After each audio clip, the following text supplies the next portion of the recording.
Medical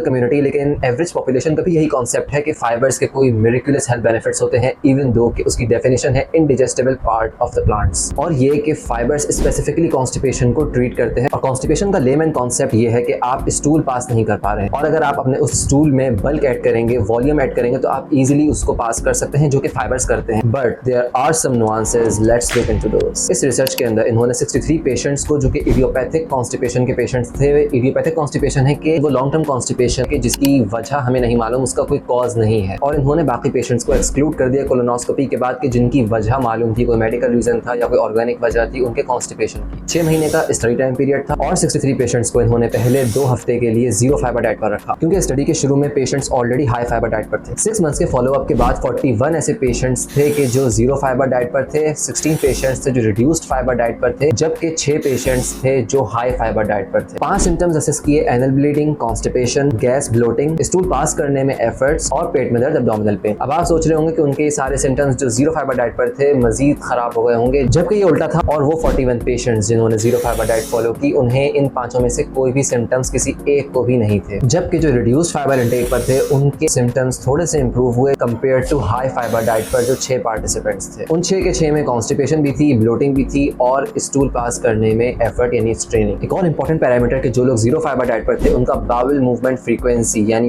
pooping, जो पहले 3.75 days में होती थी ऑन एवरेज, वो 3.5 डेज में एक बार होने के बजाय एक दिन में एक बार होने लगी, जबकि रिड्यूस्ड फाइबर इंटेक वालों में जो पहले 4.2 डेज में एक बार होती थी वो होने लगी 2 दिन में एक बार, और हाई फाइबर डाइट वालों में बिफोर आफ्टर एक दफा पूपिंग उनको हो रही है 6.83 डेज में। अब इसकी समरी में है 2 पॉइंट्स। पहला ये कि एक तरफ हमारे पास इतना सारा एविडेंस है जो सजेस्ट कर रहा है कि high fibre diet is beneficial in constipation, जैसा कि इस रिसर्च के अंदर इन्होंने 41 विमेन पेशेंट्स को कंज्यूम करवाई 28 ग्राम्स की डाइट के, जिसमें से 30 की कॉन्स्टिपेशन इंप्रूव हुई, जबकि 11 को स्टडी से एक्सक्लूड कर दिया गया क्योंकि उन्हें एडवर्स रिएक्शंस आ रहे थे या एब्डोमिनल पेन या ब्लोटिंग हुई। इसी से दूसरा पॉइंट समरी का कि अगर आपको भी इस तरह के कॉन्स्टिपेशन, ब्लोटिंग, एब्डोमिनल पेन के सिम्टम्स हैं और आप मल्टीपल स्ट्रेटजीज ट्राई कर चुके हैं, जिसमें से एक तो हाई फाइबर डाइट की भी होगी, तो आप 1-2 हफ्ते के लिए जीरो फाइबर डाइट भी ट्राई कर सकते हैं।